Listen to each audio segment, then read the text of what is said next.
नमस्ते। आज की इस एक्सप्लेनर में हम एक बहुत ही दिलचस्प कहानी देखने वाले हैं। हमारी आज की कहानी का विषय है मोबाइल का जादू। डिजिटल दुनिया और हमारी असल जिंदगी के बीच के इस बैलेंस को समझना आज के समय में हर घर के लिए एकदम जरूरी हो गया है। तो चलिए बिना किसी देरी के सीधे कहानी में चलते हैं। सोचिए, एक छोटा सा मोबाइल और एक बच्चे की पूरी दुनिया बदल गई। सुनने में थोड़ा अजीब लगता है ना? कैसे एक हथेली में समा जाने वाली छोटी सी स्क्रीन किसी की पूरी रूटीन, उसके सोचने का तरीका और आसपास का माहौल पूरी तरह से बदल सकती है। ये सिर्फ एक डिवाइस नहीं है, बल्कि एक ऐसा दरवाजा है जो हमें एक अलग ही दुनिया में ले जाता है। आइए देखते हैं कि ये कैसे हुआ। भाग 1, रोहन की मोबाइल वाली दुनिया। कहानी शुरू होती है एक छोटे से गांव से, जहां रोहन नाम का एक बहुत ही होशियार लड़का रहता था।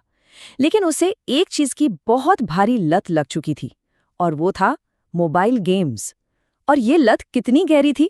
सुबह आंख खुलते ही सबसे पहले मोबाइल, खाना खाते समय एक हाथ में निवाला और दूसरे में मोबाइल, और तो और पढ़ाई करते करते भी सारा ध्यान बस उसी स्क्रीन पर। मतलब हर जगह बस फोन ही फोन। जाहिर है, इस तरह की आदत देखकर कोई भी परेशान होगा। उसकी माँ उसे रोज समझाती थी कि बेटा ज्यादा मोबाइल मत चलाओ, आंखें खराब हो जाएंगी। लेकिन रोहन, वो अपनी उस स्क्रीन वाली दुनिया में इतना खोया था कि बस हंसकर बात टाल देता। वो कहता, अरे माँ, इसमें तो जादू है। उसे सच में लगता था कि डिवाइस के अंदर की दुनिया बाहर की दुनिया से कहीं ज्यादा रंगीन है।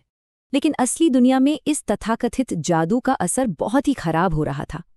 धीरे धीरे रोहन ने घर से बाहर जाकर खेलना बिल्कुल छोड़ दिया। जो दोस्त उसका इंतजार करते थे, वे उससे दूर होने लगे।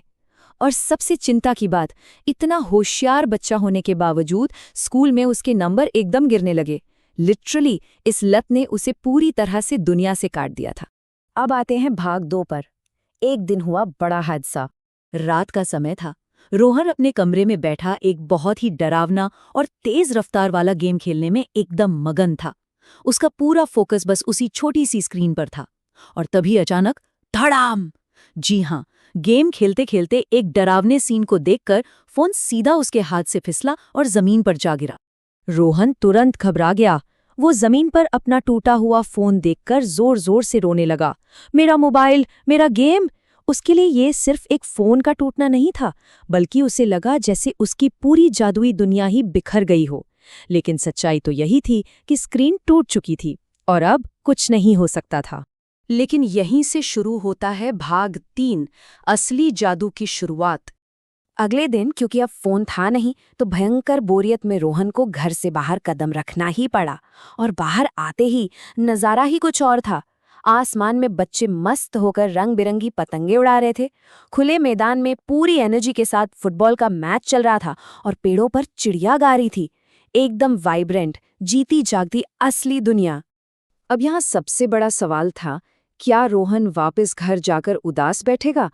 तभी उसका पुराना दोस्त चिंटू पास आया और बोला, चलना, आज हमारे साथ क्रिकेट खेलते हैं। इतने दिन बाहर की दुनिया से दूर रहने के कारण रोहन पहले थोड़ा झिझका। उसे समझ नहीं आ रहा था कि क्या करें, लेकिन फिर उसने अपनी झिझक तोड़ी और मैदान में उतर गया। और फिर जो हुआ वो इस कहानी का सबसे शानदार मोड़ है। मैदान में दौड़ते भागते, दोस्तों के साथ हंसते खेलते हुए रोहन को अचानक एक बात समझ आई। असली खेल में तो मोबाइल गेम से भी ज्यादा मजा आ रहा था। लिटरली वो खुली हवा और दोस्तों की असल आवाजें उस वर्चुअल स्क्रीन से कहीं ज्यादा रोमांचक थी। इसके बाद हम पहुंचते हैं भाग 4 पर, जादुई बक्से का रहस्य। खेलते खेलते सारे बच्चे पास के एक पुरानी बगीचे में चले गए। वहां झाड़ियों के बीच उन्हें एक पुराना धूल से भरा लकड़ी का बॉक्स मिला। सब डर गए कि इसमें क्या होगा, लेकिन रोहन ने हिम्मत जुटाई और उसे खोला। अंदर जो था वो एकदम कमाल का खजाना था। रंग बिरंगी पतंगें, कुछ बहुत प्यारे पुराने खिलौने और उन सब के बीच रखी एक पुरानी सी चिट्ठी। रोहन ने वो चिट्ठी खोली। उसमें बहुत ही गहरी बात लिखी थी। असली खुशी स्क्रीन में नहीं, दोस्तों और परिवार के साथ होती है। ये पढ़कर रोहन के चेहरे पर एक बहुत ही प्यारी और सुकून भरी मुस्कान आ गई, क्योंकि आज पूरे दिन बाहर रहकर वो खुद इस बात को 100% महसूस कर चुका था। और यहीं से शुरू होती है भाग 5, एक नई शुरुआत। अब रोहन का दुनिया को देखने का नजरिया पूरी तरह बदल चुका था। जरा इस बदलाव को देखिए। एक तरफ वो पुराना समय जब रोहन कमरे में बंद रहता था, आंखें कमजोर थीं और नंबर खराब आते थे, और दूसरी तरफ है आज का नया रोहन, जो दोस्तों के साथ खेलता है, माँ की मदद करता है और पूरे फोकस से पढ़ाई करता है। उसके स्कूल में नंबर फिर से आसमान छूने लगे। यही तो है असली बैलेंस। बेटे के रूटीन में इतना पॉजिटिव बदलाव देखकर उसकी माँ बहुत खुश हुई। उन्होंने गर्व से कहा, अब मेरा बेटा सच में समझदार बन गया है। और रोहन ने भी हंसकर बड़ा ही प्यारा जवाब दिया, माँ, मोबाइल अच्छा है, लेकिन हमारी ये असली दुनिया उससे कई ज्यादा मजेदार है। तो इस पूरे एक्सप्लेनर का सबसे बड़ा और जरूरी टेकअवे क्या है? मोबाइल का उपयोग करो, उसके गुलाम मत बनो। ये स्मार्ट डिवाइस हमारी जिंदगी को आसान बनाने के लिए हैं, हमारी पूरी जिंदगी पर कब्जा करने के लिए नहीं। तो हम सबको ये सोचना है कि क्या हम कहीं उस छोटी सी स्क्रीन के कैदी तो नहीं बन रहे? क्यों ना आज ही थोड़ी देर के लिए अपनी स्क्रीन बंद करके बाहर की असली हवा को महसूस किया जाए। इस चर्चा में हमारे साथ जुड़ने के लिए बहुत बहुत धन्यवाद।